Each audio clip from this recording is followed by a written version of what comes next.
Lotto results now. Ito ang resulta ng 5 PM draw ng 2-digit at 3-digit lotto ngayong araw ng Huwebes. Para sa 2-digit lotto, ito ang mga numerong lumabas: 7 at 28 in exact order.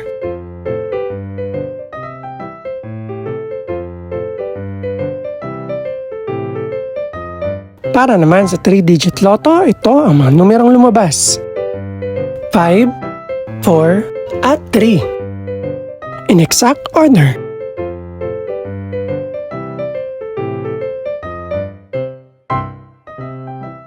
Ito naman ang mga estimated price ng mga gaganaping lotto draw mamayang gabi. Congratulations po sa lahat ng mga nanalo. Pakiclick na rin ang subscribe button para updated ka sa mga susunod pang resulta ng lotto draws. Good luck po and maraming salamat!